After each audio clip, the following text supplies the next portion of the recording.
See, so every person has ancestral influences and probably ancestral musical, cultural influences.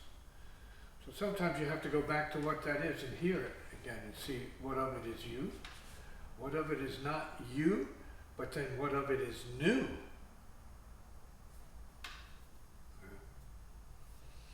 So you can pick up where it was and where it is for you, an individual. See, so then it has to do with your capacity to be creative. See, and spot things that you know you're hearing for the first time actually, although they sound like familiar. But you're hearing it for the first time. I actually haven't heard that combination of notes before. This is new, this is fresh. What does it mean? What does it have to do with me? Why should I play that? What if I play it? What will it do for me? Is it a key? Is it a knock on some door? Is it an opening? Is it a revelation? Is it a message to me? All of these are part of what I'm talking about.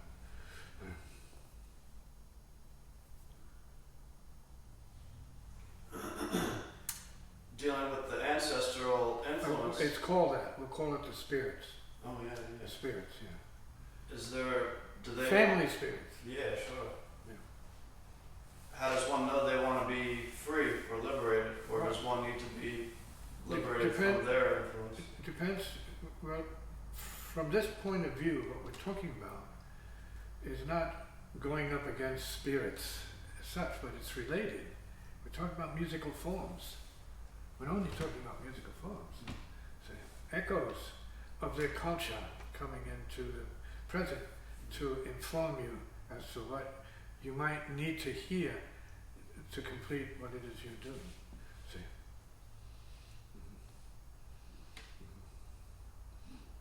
And as a child I was hearing all the Latin jazz, all the Latin and African drumming, filling myself with it, so I understood it, I could hear it. And anything I heard, I had a reference for it. So yeah, I already know this. So since I already know most in all of this, it's time for me to move beyond. What else do I need besides saturation from the culture at the dance music level?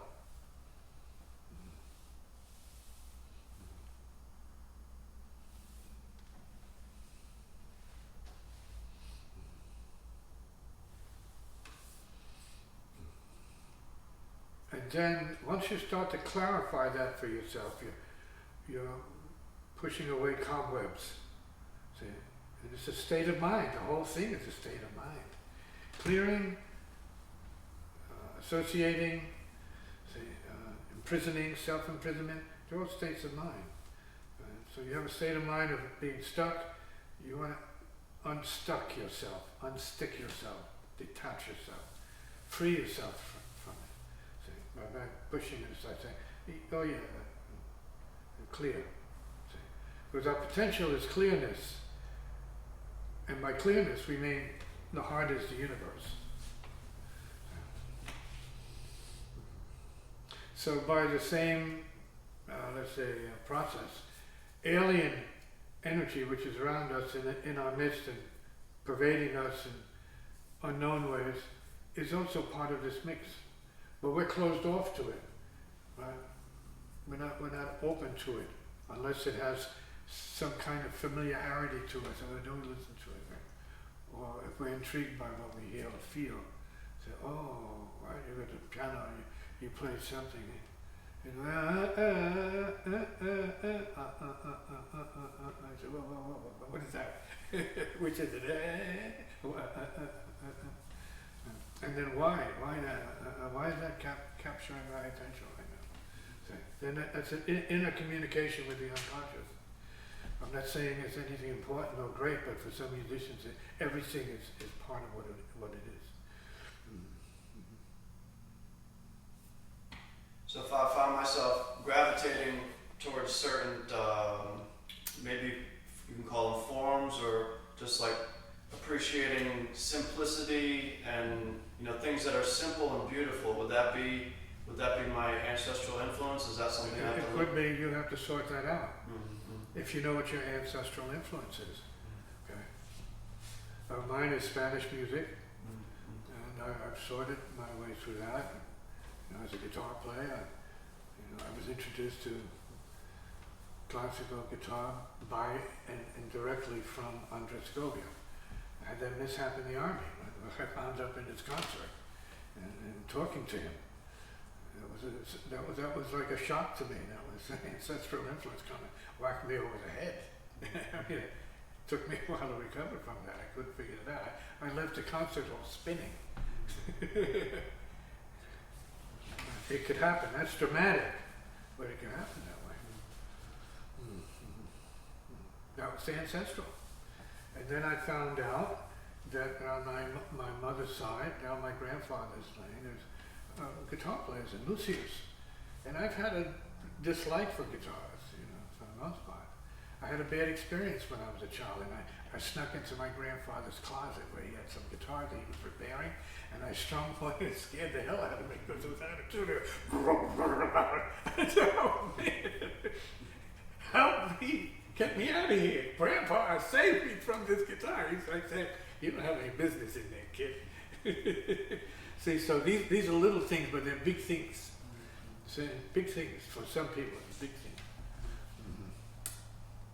Comment?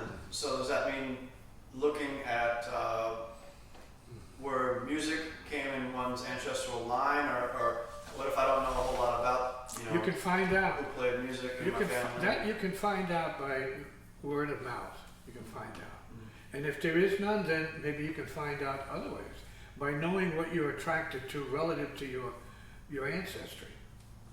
If it's Irish music, listen to it.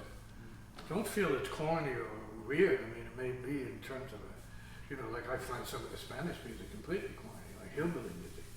But there's something there. You need to find out what the something is in that for you. Could be a lyric. A lyric catches you, say, okay, yeah, all right, I got that now. And then something might open up from there, a violin or something, yeah, a lick. You hear it, it's familiar. See, and you say, well, that's me. That's not just that. Well, I feel that, that's me. That's my line, I played that line before. I know that, right? And so you're closing the gap. See, but you're closing the gap to open up the floodgates.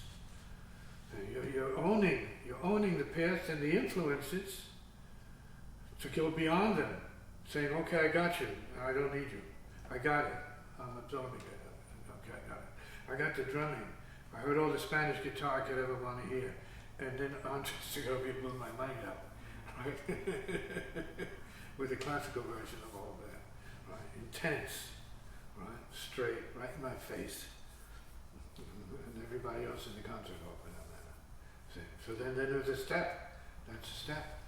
And what's interesting about that is then I started to look into my Spanish ancestry, because I was with the Puerto Rican side of the ancestry. And it wasn't about the Spanish ancestry. It came up here and there, but it wasn't about that. And so the more I looked into it, the more I saw myself and the more I didn't see myself in it, because in this incarnation I'm different with different needs.